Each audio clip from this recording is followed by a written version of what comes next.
എല്ലാവർക്കും നമസ്കാരം. പാർട്ടിയുടെ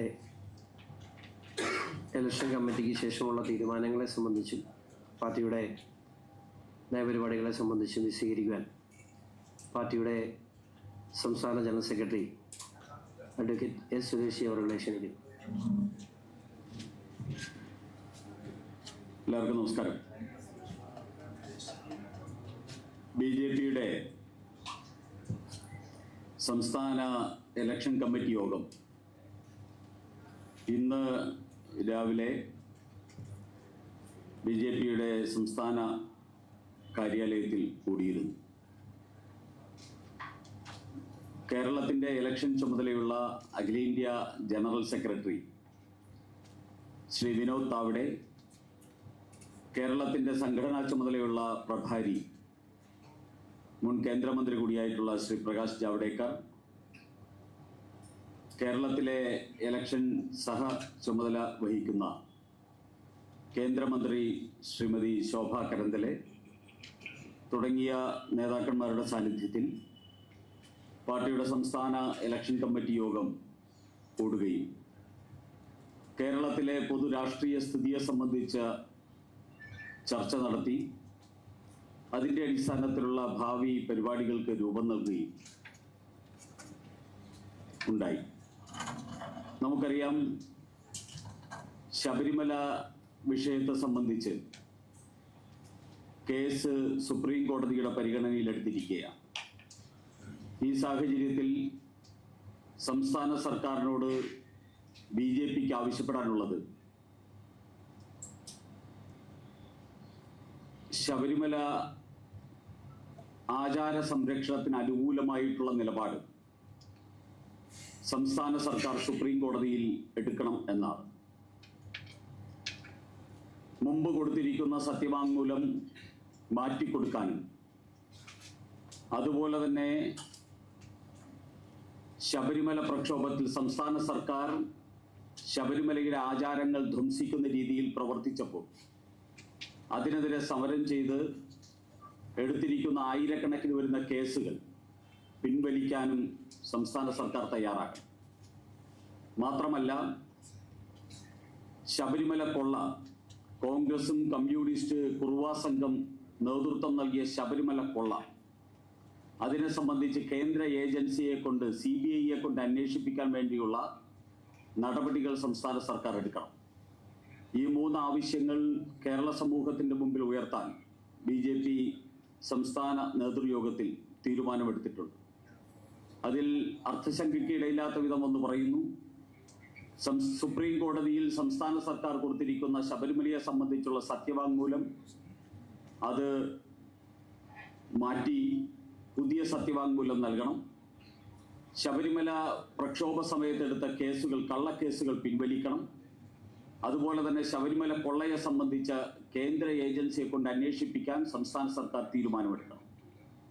ഈ മൂന്ന് ആവശ്യങ്ങൾ ഉന്നയിച്ചുകൊണ്ട് കേരളത്തിലാകമാനം അതിവിപുലമായിട്ടുള്ള പ്രചാരണ പരിപാടികൾ സംഘടിപ്പിക്കാനും പാർട്ടിയുടെ സംസ്ഥാന നേതാക്കന്മാർ മുതൽ ബൂത്ത് തലത്തിലുള്ള പ്രവർത്തകർ വരെ പങ്കെടുക്കുന്ന പ്രക്ഷോഭ പരിപാടികൾക്ക് നേതൃത്വം നൽകാനും ബി.ജെ.പിയുടെ ഇലക്ഷൻ കമ്മിറ്റിയോടനുബന്ധിച്ച് നടന്ന യോഗത്തിൽ തീരുമാനമെടുത്തിട്ടുണ്ട്. അതുകൂടാതെ കേരളത്തിലെ 140 അസംബ്ലി മണ്ഡലങ്ങളെ സംബന്ധിച്ച് പൊതുവായിട്ടുള്ള ചർച്ച ഇലക്ഷൻ കമ്മിറ്റി യോഗത്തിൽ നടന്നു. ചില പ്രത്യേക മണ്ഡലങ്ങളെക്കുറിച്ച് ആഴത്തിലുള്ള ചർച്ചകൾ നടന്നു. പാർട്ടിയുടെ ജനാധിപത്യ പ്രക്രിയ പ്രകാരം എല്ലാ അസംബ്ലി മണ്ഡലത്തിലെയും പാർട്ടിയുടെ നേതൃനിരയുമായിട്ട് സ്ഥാനാർത്ഥികളെ സംബന്ധിച്ചും അവിടുത്തെ പൊതു രാഷ്ട്രീയ സ്ഥിതിയെ സംബന്ധിച്ചും ചർച്ച നടത്തിയിരുന്നു. സംസ്ഥാനത്തെ ഒരു മുതിർന്ന നേതാവും മറ്റൊരു സംസ്ഥാന ഭാരവാഹി കേരളത്തിലെ 14 ജില്ലകളിലും പോയി 140 അസംബ്ലി മണ്ഡലങ്ങളുടെയും അഭിപ്രായങ്ങൾ ശേഖരിക്കുകയുണ്ടായി. ആ ശേഖരിച്ച വിവരങ്ങൾ ഇലക്ഷൻ കമ്മിറ്റിക്ക് കൈമാറുകയും അതിൻ്റെ അടിസ്ഥാനത്തിൽ ചർച്ചകൾ നടത്തുകയും ചെയ്തു. ആ ചർച്ചകളുടെ അടിസ്ഥാനത്തിൽ സംസ്ഥാന ഇലക്ഷൻ കമ്മിറ്റിയുടെ തീരുമാനങ്ങൾ കേന്ദ്ര പാർലമെന്ററി ബോർഡിലേക്ക് അയക്കുന്നതിന് വേണ്ടിയുള്ള നടപടിക്രമങ്ങൾ ആരംഭിച്ചിരിക്കുന്നു.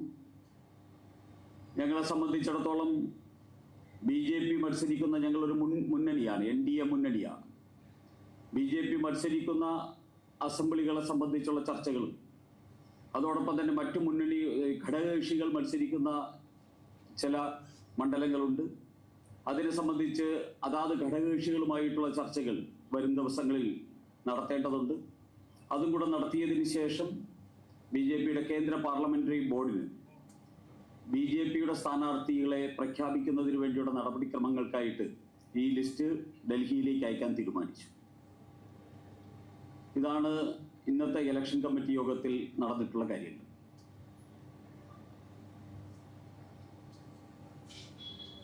നിങ്ങൾ ചോദിക്കാണ്ടോ?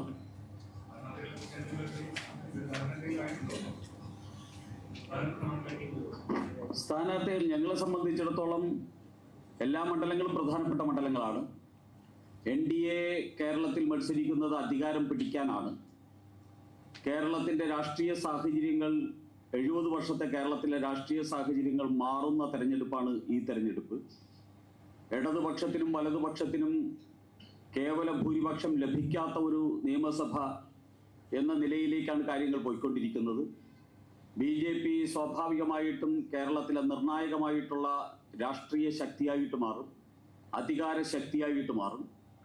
അതാണ് ഇന്ന് കേരളത്തിൻ്റെ പൊതു രാഷ്ട്രീയ സ്ഥിതി.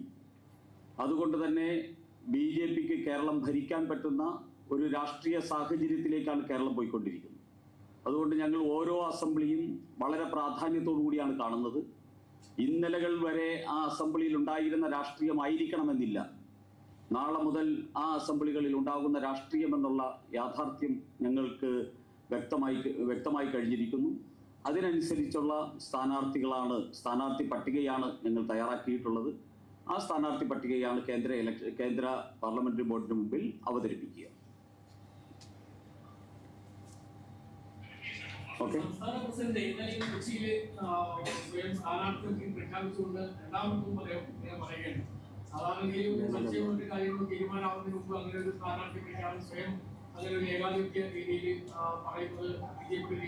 ഞാൻ ആ പത്രസമ്മേളനത്തിൽ ഉണ്ടായിരുന്ന ഒരാളാണ്. അദ്ദേഹം എന്താ പറഞ്ഞത്? അദ്ദേഹം വളരെ കൃത്യമായി പറഞ്ഞ് സ്ഥാനാർത്ഥിയെ പാർട്ടി തീരുമാനിക്കും. എൻ്റെ മനസ്സിലുള്ളത് നിയമമാണ്. ഇപ്പം എൻ്റെ മനസ്സിൽ ഒരു മണ്ഡലം ഉണ്ടാവും, സുരേഷിയുടെ മനസ്സിൽ ഒരു മണ്ഡലം ഉണ്ടാവും. ഞാൻ ആ പത്രസമ്മേളനം അദ്ദേഹത്തിൻ്റെ കൂടെ ഇരുന്ന ആളാണ്. അദ്ദേഹം സീറ്റ് തീരുമാനിക്കാൻ പ്രഖ്യാപിക്കുകയൊന്നും ചെയ്തില്ല. അല്ല, അദ്ദേഹം അത് തിരുത്തിയില്ലോ. അത് കൃത്യമായിട്ട് പറഞ്ഞില്ല. പാർട്ടിയാണ് തീരുമാനം എടുക്കേണ്ടതെന്ന് വളരെ കൃത്യമായി തന്നെ പറഞ്ഞു. അദ്ദേഹത്തിൻ്റെ ഒപ്പം ആ പത്രസമ്മേളനത്തിൽ പങ്കെടുത്ത ഒരാളാണ്. അതുകൊണ്ട് പറഞ്ഞു സുരേഷ് ഇല്ലായിരുന്നു. പാർട്ടിക്ക് ഇതിനെ സംബന്ധിച്ച് അല്പം പോലും കൺഫ്യൂഷൻ ഇല്ല. പാർട്ടിയുടെ യഥാർത്ഥ ജനാധിപത്യ സംവിധാനമാണ്. ഞാൻ നേരത്തെ സൂചിപ്പിച്ചു, 140 അസംബ്ലി മണ്ഡലങ്ങളിലും പാർട്ടിയുടെ അവിടുത്തെ നേതൃനിരയുമായിട്ട് അവരുടെ അഭിപ്രായങ്ങൾ ആരാഞ്ഞു കഴിഞ്ഞു. അവിടുത്തെ രാഷ്ട്രീയ സാഹചര്യങ്ങൾ പഠിച്ചു കഴിഞ്ഞു. അതിൻ്റെ അടിസ്ഥാനത്തിലാണ് സംസ്ഥാന ഇലക്ഷൻ കമ്മിറ്റി ചർച്ച ചെയ്തത്. ആ ചർച്ച ചെയ്തതിൻ്റെ അടിസ്ഥാനത്തിലുള്ള ഒരു ലിസ്റ്റ്, ഒന്നിൽ കൂടുതൽ സ്ഥാനാർത്ഥികളുടെ പേരുകൾ ഉൾക്കൊള്ളുന്ന ഒരു ലിസ്റ്റ് കേന്ദ്ര പാർലമെന്ററി ബോർഡിന് അയക്കും. പാർട്ടിയുടെ കേന്ദ്ര ഇലക്ഷൻ ചുമതലയുള്ള ശ്രീ വിനോദ് താവ്ഡെയുടെ നേതൃത്വത്തിലാണ് ആ ചർച്ചകൾ നടന്നത്. അതാണ് പാർട്ടിയുടെ കീഴ്വഴക്കം. ആ കീഴ്വഴക്കം അതേപടിയാണ് മുന്നോട്ട് പോകുന്നത്. ഇന്ത്യയിലെ ഏറ്റവും മഹത്തരമുള്ള ഒരു ജനാധിപത്യ കീഴ്വഴക്കമാണ് BJP അവലംബിക്കുന്നത്. ആ കീഴ്വഴക്കമാണ് കേരളത്തിൽ ഞങ്ങൾ ചെയ്തുകൊണ്ടിരിക്കുന്നത്. ഓക്കെ, എല്ലാവർക്കും നന്ദി, നമസ്കാരം.